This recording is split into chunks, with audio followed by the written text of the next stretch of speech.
जय श्री राम। आप सभी को कौशल शर्मा का दिल्ली से प्रणाम। साथियों, हमारे हिंदू धर्म में जब बेटी की शादी के बाद विदाई होती है तो उससे शिक्षा दी जाती है। इसे विद्या भी कहते हैं। हरियाणा, उत्तर प्रदेश, राजस्थान में इसको शायद विद्या के नाम से कहते हैं। पंजाब और हिमाचल में उसे शिक्षा कहते हैं। जब बेटी की विदाई होती है, वो नए घर में जाती है, तो वहाँ कैसा सलूक करना है, सास ससुर के साथ कैसे बात करनी है, उस सब तरीकों को समझाया जाता है। इसे शिक्षा या विद्या कहा जाता है। चुनाव समाप्त हो चुके हैं, नई सरकार बन चुकी है। भारतवर्ष के सभी लोगों को बधाई हो। अब चूंकि ये गठबंधन की सरकार है, तो मैं देश के प्रधानमंत्री श्री मोदी जी को इस देश का एक नागरिक होने के नाते कुछ शिक्षा, कुछ विद्याएं, कुछ कलाओं के बारे में अवगत कराना चाहता हूँ। ये उनकी मर्जी है, वो माने या ना माने।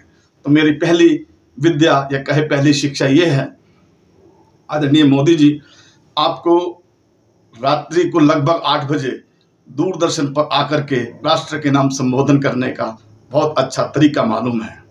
मेरी आपसे प्रार्थना है, अब ऐसा ना करना। कहीं ऐसा ना हो कि आप रात को 8 बजे दूरदर्शन पर राष्ट्र के नाम संदेश दें और 8:40 पर पलटू चाचा का संदेश आ जाए और 9:10 पर चंद्रू बाबा का संदेश आ जाए। इसलिए कृपा इस कला को शांति से एक कोने में रख दें। मेरी शिक्षा नंबर 2, आदरणीय मोदी जी, आपको 15 अगस्त पर पगड़ी पहनने का बहुत शौक है और ये गौरव की बात है, ये गर्व की बात है कि हमारे देश का प्रधानमंत्री हमारे विभिन्न राज्यों की पगड़ियों को पहनकर राजपथ पर दिखता है। लेकिन इस बार थोड़ा ध्यान रखना, जो पगड़ी आप पहनो, 2 पगड़ियां और बनवाना, एक पलटू चाचा के लिए और एक चंद्रू बाबा के लिए। मेरी विद्या नंबर 3, आपको वंदे भारत को हरी झंडी दिखाने का बहुत शौक है। होना भी चाहिए। देश के प्रधानमंत्री सबसे बड़ा डिसीजन मेकर है। हालांकि ये काम रेल मंत्री का, लेकिन प्रधानमंत्री करे तो अच्छी बात है। लेकिन वंदे भारत को हरी झंडी दिखाने से पहले ध्यान रखना, कहीं आप नई दिल्ली स्टेशन से किसी वंदे भारत को हरी झंडी दिखाओ तो पता चले सोनीपत के रेलवे स्टेशन पर पलटू चाचा झंडी लेकर खड़ा है और पानीपत के स्टेशन पर चंद्रू बाबा खड़ा हुआ है। मेरी अगली शिक्षा आपके नाम, आपको रेडियो पर हर महीने अंतिम रविवार को मन की बात करने का बहुत शौक है। करनी भी चाहिए। देश के प्रधानमंत्री को देश के लोगों से मन की बात करनी चाहिए।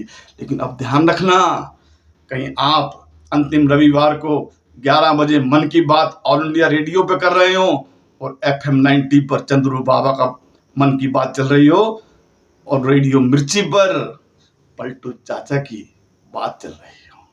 और अंत में एक और सबसे महत्वपूर्ण शिक्षा, आप हर बात पर गारंटियां देते हो। आपने देश के लोगों को गारंटियां दी है। खैर, चुनावों में सब चीजें चलती हैं। जैसे देहात में कहते हैं, शादी के गीत सच्चे नहीं होते। गारंटियां देनी थी, दे दी, लेकिन अब कृपा कोई और गारंटी ना देना, क्योंकि जिनकी गारंटियों पर आप चल रहे हो उनकी अपनी कोई गारंटी नहीं है कि वो कब तक आपके साथ चलेंगे। मेरी इन भावनाओं को आप ध्यान से सुने, मन में रखें और मुझे विश्वास है एक कुशल राष्ट्र की ओर हम उसका निर्माण करने की ओर चल रहे हैं। भारत माता की जय।